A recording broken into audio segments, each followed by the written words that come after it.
Eliezer finds a wife for Isaac. Abraham was now old and well on in years, and Yahweh had blessed him in every way. Abraham said to his senior servant, who was his steward, "Put your hand under my thigh, and you will swear to me by Yahweh, God of heaven and earth, that you will not choose a wife for my son from the daughters of the Canaanites, among whom we live. Rather, it is to my country and my kinsfolk that you will go to choose a wife for my son Isaac." The servant said to him, "Perhaps the woman will not want to follow me to this country. In that case, should I take your son to the country you came from?" Abraham said to him, "In no way will you take my son back. For Yahweh, God of heaven and God of earth, who took me from my father's house and from the land of my birth, spoke to me and swore to me that he would give this country to my race. He will send his angel before you, that you may find a wife for my son. But if the woman is unwilling to follow you, you will be free of this oath. In any case, you are not to take my son down there." So the servant placed his hand under the thigh of Abraham, his master, and swore to him that he would do it. The servant took 10 of his master's camels and set out, taking with him something of the best from all that his master owned. He rose and went off in the direction of Aram Naharaim, towards the town of Nahor. And he made the camels kneel outside the town, near the well, in the evening when the women go to draw water.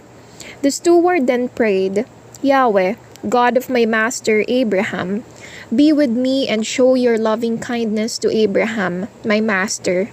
See, I am standing at the spring while the girls of the city are coming to draw water. Now I will ask them like this: Please tilt your pitcher that I may drink. Now the first girl who will say, 'Drink, and I will water your camels as well,' let her be the one you have chosen for your servant Isaac. In this way I shall know you have shown kindness to my master." He had not finished praying when Rebekah came out.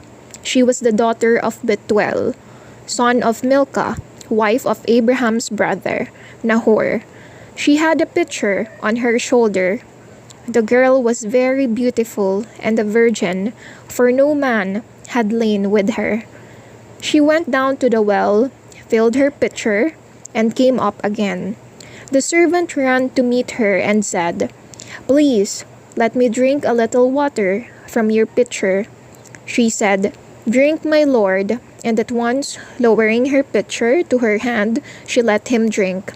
When she had finished letting him drink, she said, "I am going to water your camels as well, until they have had enough." She hurried to empty her pitcher into the trough, and then ran again to draw water for all his camels. While the man watched in silence to find out whether Yahweh was making his journey successful or not. So when the camels had finished drinking, the man took out a gold-nosed ring weighing half a shekel, and for her arms 2 gold bracelets weighing 10 shekels. He then said, "Whose daughter are you? Please tell me. Is there room in your father's house where we can spend the night?" She said to him, "I am the daughter of Bethuel, the son Milcah bore to Nahor." She continued, "We have plenty of straw and fodder, and room for you to spend the night." Then the man knelt and worshipped Yahweh, saying, "Blessed be Yahweh, God of my master Abraham, who has not stopped showing kindness and faithfulness to my master. Yahweh has guided me through the house of my master's brother." The girl ran to her mother's house and related all these things. Now Rebekah had a brother named Laban, and Laban ran out to the man near the spring. As soon as he saw the ring and the bracelets on his sister's arms, as soon as he heard his sister Rebekah saying, "This is what the man said to me." He came towards Abraham's steward, who was standing near the camels by the spring. He said to him, "Come in, you who are blessed by Yahweh. Why do you stay outside? I have prepared the house, and there is room for your camels." So the man entered the house and unloaded the camels. Straw and fodder were given to the camels, and water to wash the feet of the man and of those who were with him. Then they gave him food to eat, but he said, "I won't eat until I have said what I have to say." Laban said, "Speak." Then he spoke like this, "I am the servant of Abraham. Yahweh has greatly blessed my master, and he has become very rich. Yahweh has given him flocks and herds, silver and gold, men servants and maid servants, camels and donkeys. Now Sarah, my master's wife, bore him a son in her old age. So my master has given him all he owns, and he made me swear an oath, saying, 'You will not choose a wife for my son from the daughters of these Canaanites, in whose country I live. Rather you will go to my father's house, to my kinsfolk, and there you will choose a wife for my son.' I then said to my master, 'Perhaps the woman will not agree to come with me.' And his reply was, 'Yahweh, in whose presence I have walked, will send his angel with you and make your journey successful. You will choose a wife for my son from my own clan and from my father's house. This is what you have to do to be released from your oath. Whether they refuse you or not, you will be free of the oath.' So on arriving at the spring, I prayed, 'Yahweh, God of my master, Abraham, if you wish my journey to be successful, let it happen like this. As I stand by the spring, a girl will come to draw water, and I will say to her, "Let me drink a little from your pitcher." If she answers me, "Yes, drink, and I will draw water for your camels as well," let it be that she is the wife Yahweh has chosen for my master's son." I was still thinking this over when Rebekah came out with a pitcher on her shoulder. She went down to the spring and drew water. I said to her, "Please let me drink." She immediately lowered the pitcher and said, "Drink. I will water your camels as well." I drank, and she watered the camels. I questioned her, saying, "Who is your father?" And she said, "I am the daughter of Bethuel, the son of Nahor and Milcah." I then put this ring through her nostril and bracelets on her arms. Then I knelt in worship and blessed Yahweh, God of my master. Abraham, who had led me to choose the daughter of my master's brother for his son. Now let me know whether you intend to show kindness and faithfulness to my master. If not, tell me, and I shall know which ways to turn." Laban and Bethuel replied, "This is God's doing. It is not for us to decide either way. Here is Rebekah. Take her and go. Let her become the wife of your master's son, as Yahweh has directed." When Abraham's servant heard this answer, he bowed to the ground before Yahweh. He then took the gold and silver jewelry, as well as the clothes, and gave them to Rebekah. He also gave costly gifts to her brother and mother. They ate and drank, he and his companions, and spent the night there. When they were up next morning, the servant said, "Let me return to my master." Rebekah's mother and brother replied, "Let the girl remain with us for a few days, about 10. After that she may go." He said, "Do not delay me, since Yahweh has made my journey successful. Let me leave and return to my master." They then said, "Call the girl and ask her about it." They called and questioned Rebekah. "Do you want to leave with this man?" She said, "I will go." So they let Rebekah, their sister, go with her nurse and Abraham's servant and his men. They blessed Rebekah with these words, "Sister of ours, may you increase to thousands upon thousands. May your descendants take possession of the cities of their enemies. Then Rebekah and her maids got ready, mounted the camels, and followed Abraham's servant. So it was that he departed bringing Rebekah. Now Isaac had come from the well of Lahairoi, for he was living in the Negeb. As Isaac went out in the early evening to meditate in the field, he looked up and saw camels coming. Rebekah also looked up, and when she saw Isaac, she alighted from her camel and said to the servant, "Who is this man in the field coming to meet us?" He replied, "It is my master." She then covered her face with her veil. The servant related to Isaac all that he had done, and Isaac brought Rebekah into the tent of Sarah, his master. He made her his wife, and he loved her. And Isaac was comforted after his mother's death. Abraham and his descendants.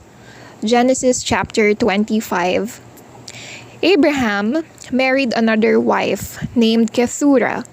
She bore him Zimram, Jokshan, Medan, Midian, Ishbak, and Shua. Jokshan was the father of Sheba and Dedan, and the sons of Dedan were the Ashurites, the Letushites, and the Leumites. The sons of Midian were Ephah, Epher, Hanok, Abida, and Eldaah. All these were descendants of Keturah.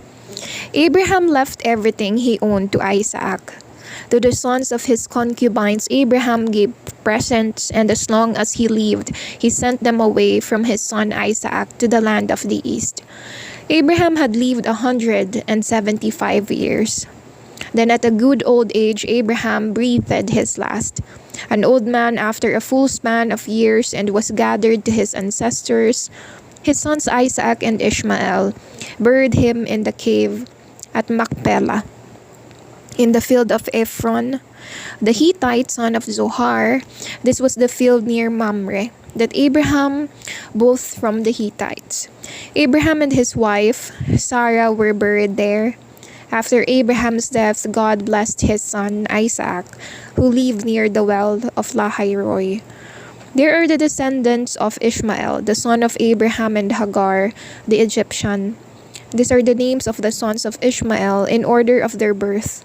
Ishmael's firstborn was Nebaioth, and after him Kedar, Adbil, Mibsam, Mishma, Duma, Massa, Hadad, Tema, Jethur, Naphish, and Kedema. These are the sons of Ishmael, and these are their names according to their settlements and camps, 12 tribal princes, or not princes, 12 tribal prince. Ishmael lived 137 years. He breathed his last and died, and was gathered to his people. His descendants lived in the territory stretching from Havilah to Shur, near the border of Egypt and the direction of Assyria. They have been fighting continually among themselves. This is the story of Isaac, son of Abraham. Isaac was 40 when he married Rebekah, daughter of Bethuel the Aramean from Padan Aram, the sister of Laban the Aramean. Genesis commentaries. The account of the sacrifice of Isaac shocks us. How could God ask Abraham to sacrifice his son? Doubtless, in order to understand this text, it should be understood from two different points of view. The text is first a formal condemnation of human sacrifices. We must not forget that at the time this account was drawn up, the sacrifice of children was practiced by the Canaanites. Many Israelites, following the example of the Canaanites, thought that such sacrifice was pleasing to God. The prophet strongly opposed this kind of sacrifice. In the first instance, Abraham sees the immolation of his son Isaac as the will of God, but the end of the account clearly states that God prevents him from carrying it out. In the first reading, the text also justifies the ransom of firstborn children. All first fruits belong to God, but unlike the firstborn of animals, which are immolated, children are redeemed. Exodus 13 verse 13. The text of Genesis, however, invites us to read in this the example of unfailing faith of the patriarch. God tests his friends in order to increase their faith. God saves his best gifts for those who remain faithful during times when he takes all hope away from them. In the course of his life, Abraham had trusted in God's promises for his son. Now, would Abraham be willing to sacrifice his son and the promises? God has placed him on a road. What will Abraham do when the road appears closed? After the test, Abraham would know that he loves his son in the same way God loves, because he chose God over his son.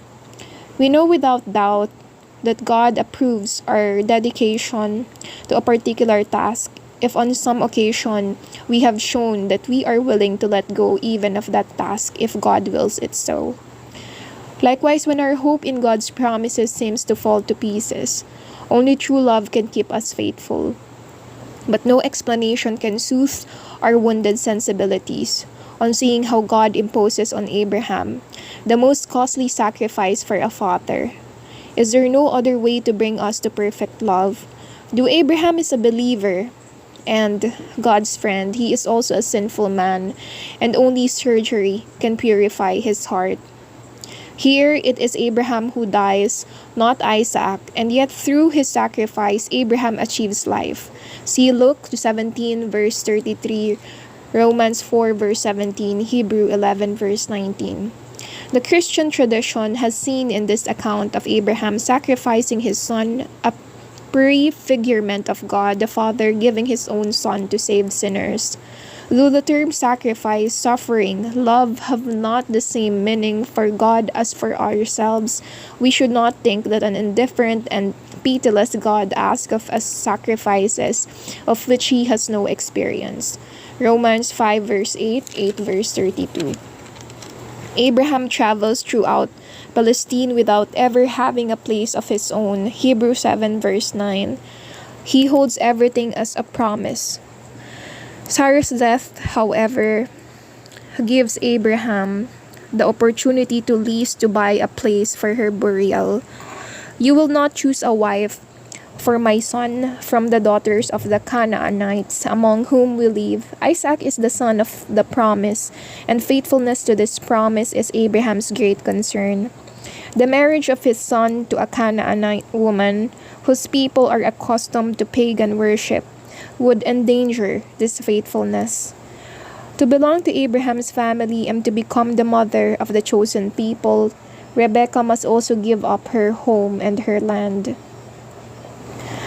Let her be the one you have chosen for your servant Isaac. God guides those who seek to do his will. Above all, when they choose to marry, he will enable them to meet the person best suited to help them realize this desire. Such will also be the subject of the book of Tobit. Medan, Median, Sheba, Dedan. These are names of tribes and peoples of Arabia. Since the Israelites considered them their relatives by race and language, they wanted them to also be Abraham's descendants. We may be astonished that the Israelites called themselves the sons of Israel or sons of Jacob, rather than the sons of Abraham. Let us remember first what has been said in the introduction. The sequence Abraham, father of Isaac, father of Jacob, is only a construction of the history of these first fathers of the people of God. These three names were kept in the early traditions of different regions, and the corresponding persons had not lived at the same time. Abraham would have lived in the 18th century before Jesus, Isaac doubtless a little later, but in another corner of southern Palestine at Gerar, and Jacob in the 16th or 15th century. If the name of Abraham has been eclipsed by that of Jacob, the reason is without a doubt the following. Abraham was in fact the great patriarch of the south of Palestine. He had settled in Mamre, near Hebron. He was taken to be the ancestor of David.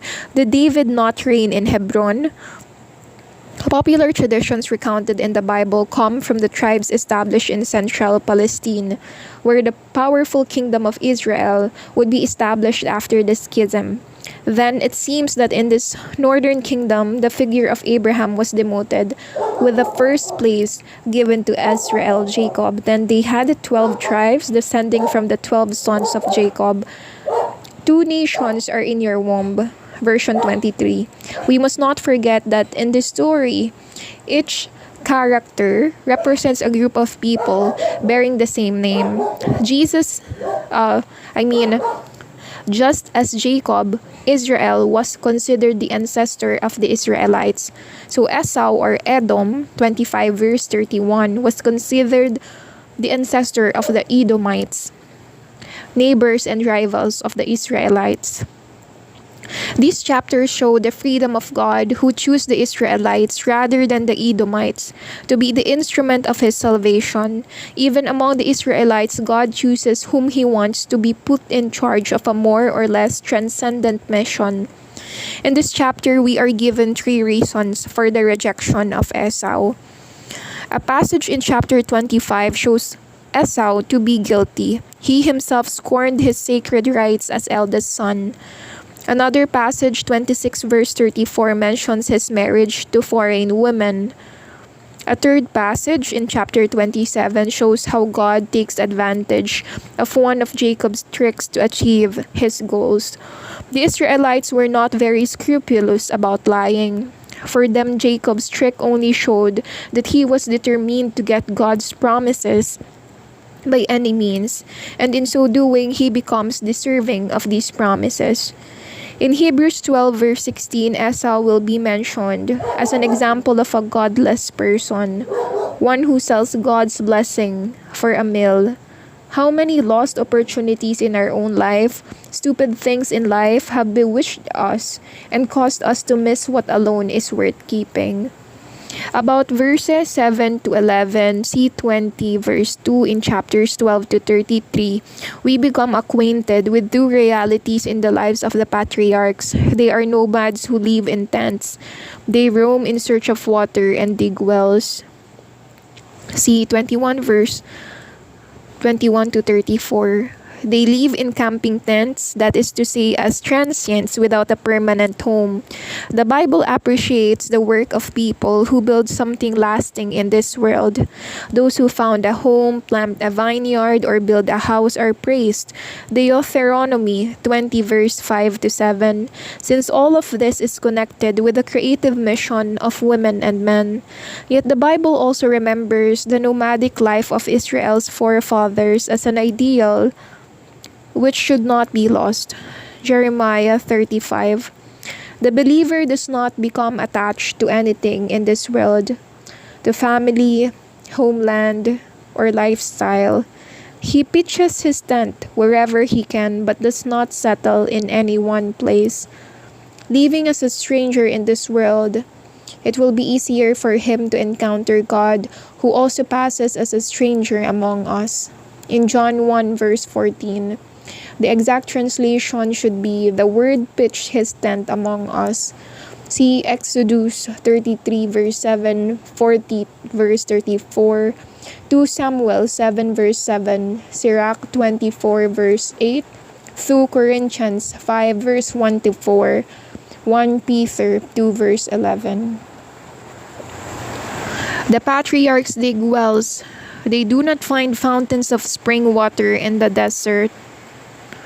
Instead, they must painfully dig wells which make the desert fertile and provide drink for their flocks. At times, the water runs out. At other times, the Philistines plug up their wells with dirt. All of this symbolizes human effort to find wisdom. People are often left thirsty, and there are always those who muddy the fountains of wisdom.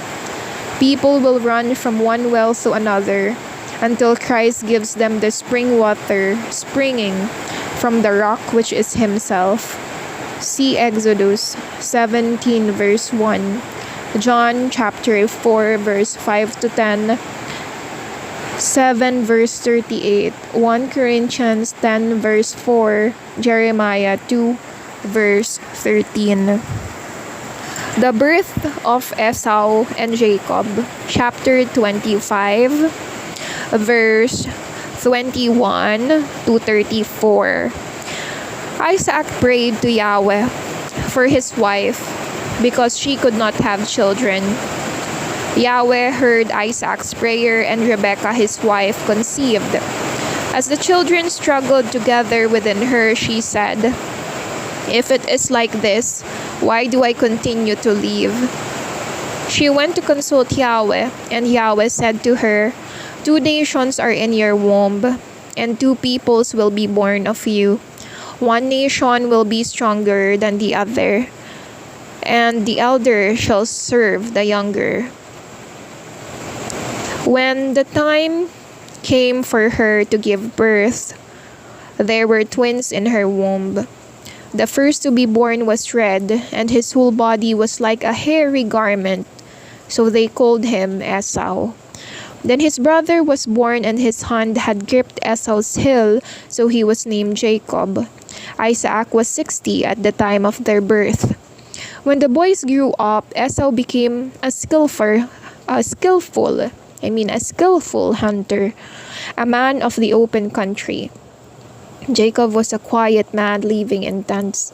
Isaac, who had a liking for game, loved Esau, but Rebekah loved Jacob. Once when Jacob was making a stew, Esau came back from the country, and he was famished. And he said to Jacob, "Let me have some of that red stew, for I am famished." That is why he was also called Edom. Jacob said, "First, sell me your right as the firstborn." Esau said, "Since I am to die soon, what good is my right as the firstborn to me?" Then Jacob said, "Give me your oath first." So he swore to him and sold his firstborn right to Jacob. Then Jacob gave him bread and the lentils too. Esau ate and drank, and then got up and went his way. So it was that Esau thought nothing of his right as the firstborn. Events in Isaac's life, chapter 26, verse 1 to 16. There was a famine in the land, a second one after the famine that had taken place in the time of Abraham. And Isaac went to Gerar, the land of Abimelech, king of the Philistines. For Yahweh appeared to him and said, "Do not go down to Egypt. Stay in the land I shall tell you of. Remain in this land, and I will be with you, and I will bless you. I will give all these lands to you and your race, and I shall keep the oath I swore to your father Abraham. For I told him, I will make your descendants as many as the stars in the heavens, and to them I will give all these lands, and through your descendants all nations in the world will be blessed. Because you were obedient and kept my charge, my commandments, my decrees, and my laws." So Isaac stayed in Gerar. When the men of that place questioned him about his wife, he replied, "She is my sister." He would not say, "She is my wife," for he was afraid, and he thought the men of this place might kill me because of Rebekah, who is very beautiful. When Isaac had been there a long time, it happened that Abimelech, looking out of a window, saw Isaac caressing his wife Rebekah. Abimelech called Isaac and said, "So she really is your wife? Why did you tell me that she was your sister?" Isaac said to him, "Because I thought that they might kill me on her account." Then Abimelech said, "What is this you have done to us? One of my people could have slept with your wife, and you would have brought guilt on us." So Abimelech gave an order to all the people, "Whoever molests this man or his wife will be put to death." Isaac sowed crops on this land, and that same year he harvested 100-fold. Yahweh blessed him, and he prospered. He continued to prosper until he was very rich. He had flocks and herds and many servants, so that the Philistines envied him. All the wells dug by his father's servants in Abraham's time were stopped up by the Philistines and filled with earth. Abimelech said to Isaac, "Go away from us, for you are more powerful than we are. Chapters 26, verse 17 to 35. So Isaac left that place and encamped in the valley of Gerar and settled there. Isaac opened up again the wells that had been dug in the time of his father Abraham, and that the Philistines had blocked up after Abraham's death. He gave these wells the names his father had given them. Isaac's servants dug in the valley and discovered there a freshwater spring. The herdsmen of Gerar quarreled with Isaac's herdsmen, saying, "The water is ours." So he named the well Esek, because they squabbled about it. They dug another well, and there was quarreling about that as well. So he called it Sitnah. He moved away from there and dug another well, and as no one quarreled over it, he called it Rehoboth, saying, "Now the Lord has made room for us. We shall prosper in the land." From there, Isaac went to Beersheba, and Yahweh appeared to him the same night and said, "I am the God of Abraham your father. Do not be afraid, for I am with you. I will bless you and increase your descendants for the sake of my servant Abraham." Isaac built an altar there and called on the name of Yahweh. It was there he pitched his tent, and there his servants dug a well. Abimelech went to him from Gerar together with Ahuzat, his friend, and Phicol, the commander of his forces. Isaac said to him, "Why have you come after me, seeing that you hate me and have sent me away?" They answered, "We have clearly seen that Yahweh is with you." So we said, "Let peace be sworn between us and you, and let us make a treaty. You will do us no harm, just as we have not interfered with you, but always treated you well and sent you away in peace. We know that you have Yahweh's blessing." Isaac then made a feast for them, and they ate and drank. Next morning they rose early and swore an oath to each other. Isaac then set them on their way, and they left him in peace. That day Isaac's servants came and told him of the well they had dug. "We have found water." He called the well Shibeah, and that is why the name of the town has been Beersheba to this day. When Esau was 40, he married Judith, daughter of Beeri the Hittite, and Basemath, the daughter of Elon the Hittite. They made life bitter for Isaac and Rebekah. Jacob obtains the blessing by deceit. Chapter 27, verse 1 to 40.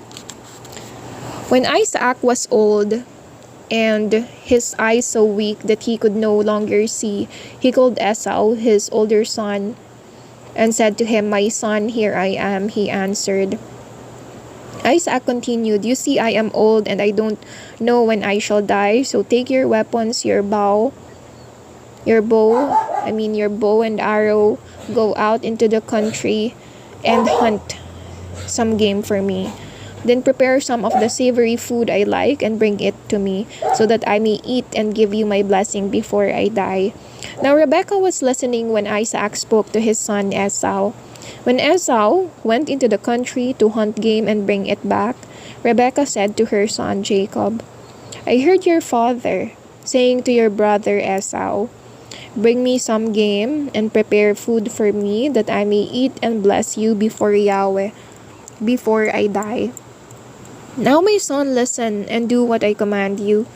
Go to the flock and bring me 2 fine kids, so that I can prepare for your father the food that he likes. You will bring it to your father, and he will eat it and give you his blessing before he dies." Jacob said to Rebekah, "My brother Esau is a hairy man, and I am smooth-skinned. Perhaps my father will fail me, and I will seem to be tricking him, and so bring a curse on myself instead of a blessing. But his mother said, "Let the curse fall on me, my son. Only do what I tell you. Go and get the kids for me." So he went and got them and took them to his mother to prepare food that his father liked. Then Rebekah took the best clothes of her elder son Esau that she had in the house and put them on Jacob, her younger son. With a goat skin she covered his hands and the smooth part of his neck, and she handed to him the bread and food she had prepared. He went to his father and said, "Father," he answered. "Yes, my son, who is it?" And Jacob said to his father, "It is Esau, your firstborn. I have done what you told me to do. Come, sit up and eat my game, so that you may give me your blessing." Isaac said, "How quick you have been, my son." Jacob said, "Yahweh, your God, guided me." Isaac said to Jacob, "Come near and let me feel you, my son, and know that it is you, Esau, my son, or not." When Jacob drew near to Isaac, his father felt him and said, "The voice is the voice of Jacob, but the hands are the hands of Esau." He did not recognize him, for his hands were hairy like the hands of Esau, his brother, and so he blessed him. He asked, "Are you really my son Esau?" And Jacob answered, "I am." Isaac said, "Bring me some of your game, my son, so that I may eat and give you my blessing." So Jacob brought it to him, and he ate. And he brought him wine, and he drank. Then his father Isaac said to him, "Come near and kiss me, my son." So Jacob came near and kissed him. Isaac then caught the smell of his clothes and blessed him, saying, "The smell of my son is like the smell of a field which the Lord has blessed. May God give you of the dew of heaven and of the richness of the earth and abundance of grain and wine. Let people serve you and nations bow down before you. Be Lord over your brothers, and let your mother's sons bow down to you. Cursed be everyone that curses you, and blessed be everyone that blesses you." When Isaac had finished blessing him and Jacob had just left Isaac's room, Esau came in from hunting. He also prepared food and brought it to his father and said to him, "Father, sit up and eat the game your son has prepared, so that you may give me your blessing."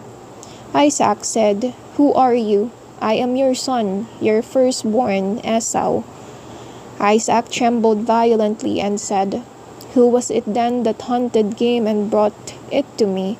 I ate it and all before you came, and I blessed him, and he will be blessed." On hearing his father's words, Esau gave a loud and bitter cry and said, "Bless me too, father." But Isaac said, "Your brother came deceitfully and took your blessing." Esau said, "Is it because he is called Jacob that he has supplanted me twice?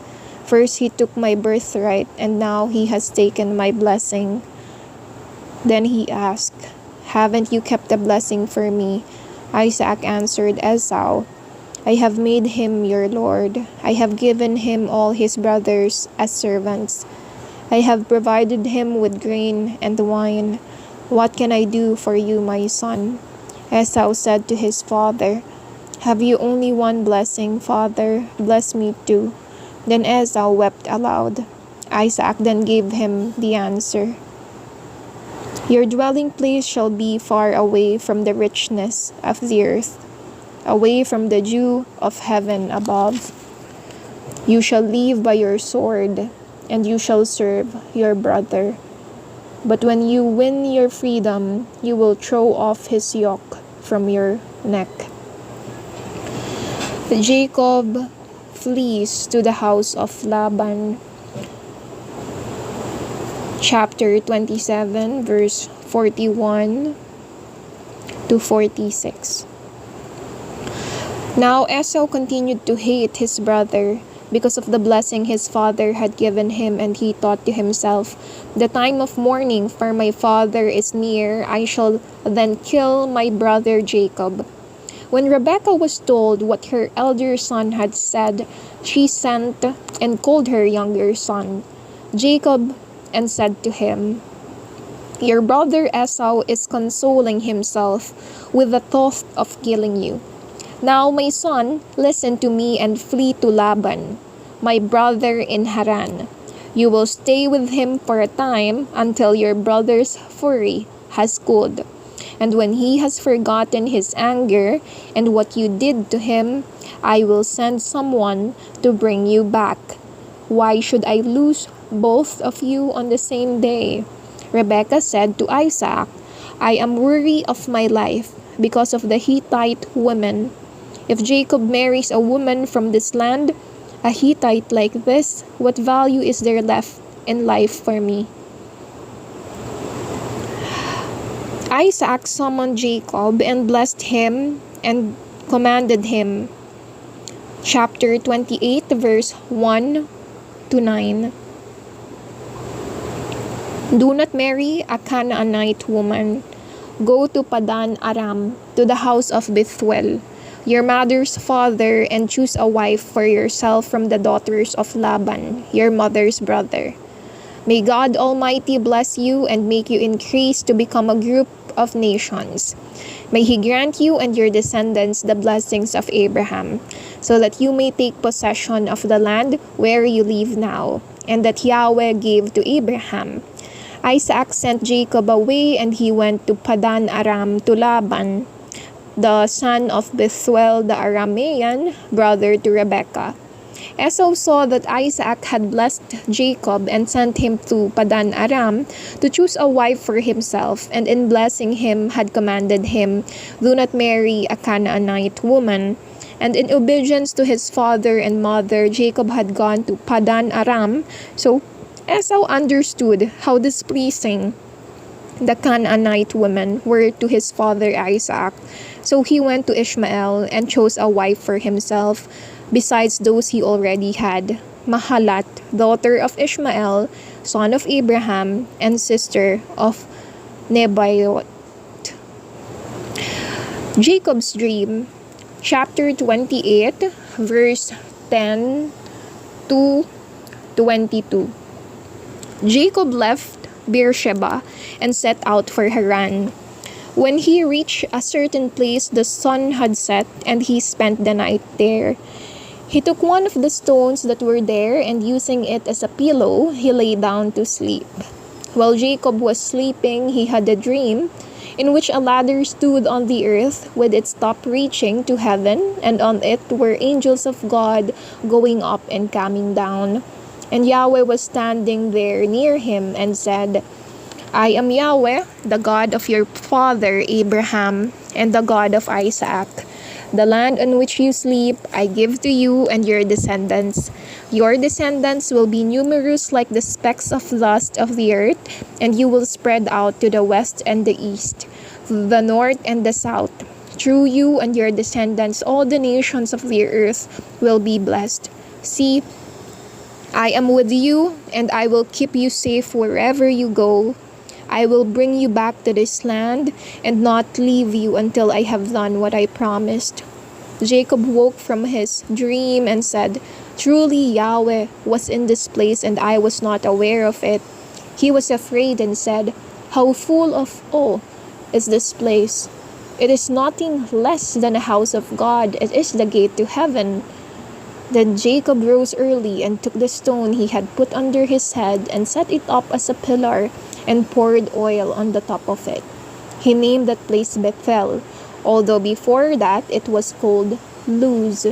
Then Jacob made a vow, "If Yahweh will be with me and keep me safe during this journey I am making, if He gives me bread to eat and clothes to wear, and if I return in peace to my father's house, then Yahweh will be my God.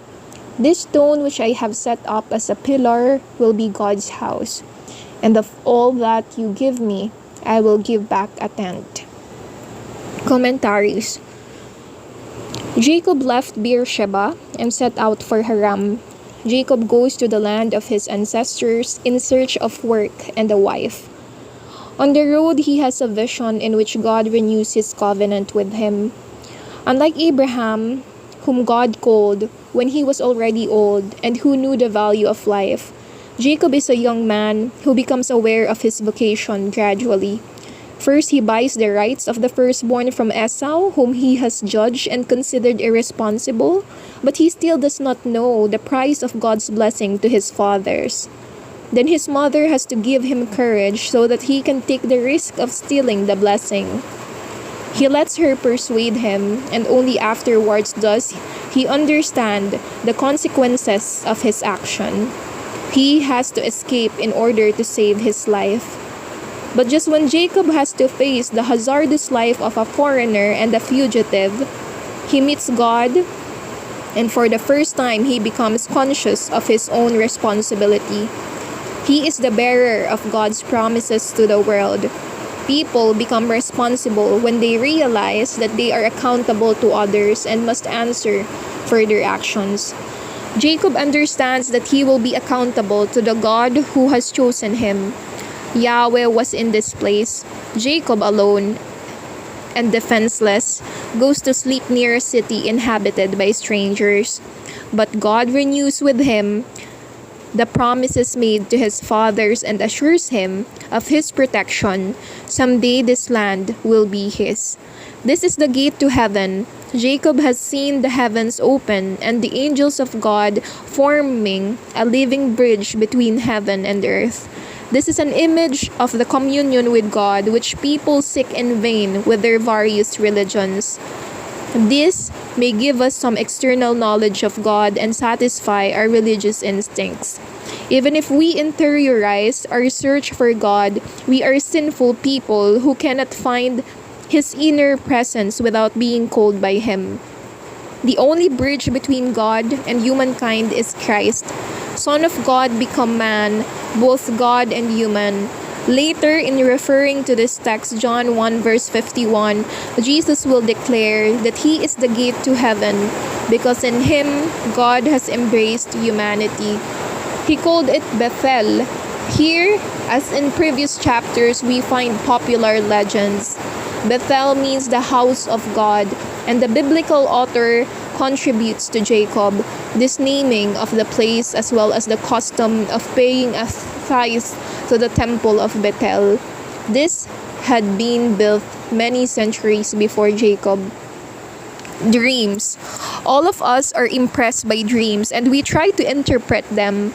Most of the time, they do not foretell anything but simply reveal what is going on within us, in our subconscious, and disclose something of what we cannot know clearly about our own spirit. Psychologists may use dreams to discover significant experiences or wounds suffered in the past. Dreams may also indicate and express premonitions and intuitions. The Bible shows us God or His angels using dreams to communicate with us. In this, God takes people as they are with the underground part of their soul. When God intervenes through a dream, we know it by its consequences. Jesus says, "The tree is known by its fruits." In such cases, it is God Himself who gives the interpretation. We do not need to resort to anyone, and God fills us with a sense of complete peace. People whose faith has been purified and formed cannot attribute to dreams the same importance given them by the primitive people of biblical times. We also know that the spirit of darkness can disguise himself as an angel through Corinthians 12 verse 10. When in our days, large segments of humankind tend to lead their lives according to dreams, it has little to do with faith. In the very Bible itself, besides the condemnations of Deuteronomy 18 verse 10, we can also read in Jeremiah 29 verse 8 his attack directed against those who induce the dreams they wish to have. See also Sirach 24 verse 1. Chapters 29 to 31 present Jacob as a cunning and enterprising worker, always trusting in God's promises. In the end, he succeeds less because of his own efforts than because of the blessing of the God of his father. This expression, God of his father, should be noted. 31 verse 5, 42, 53. It was customary with the authorities, as were Jacob and Abraham, for the chief of the clan to attach himself to the God of his father, the one his father had chosen to protect his family.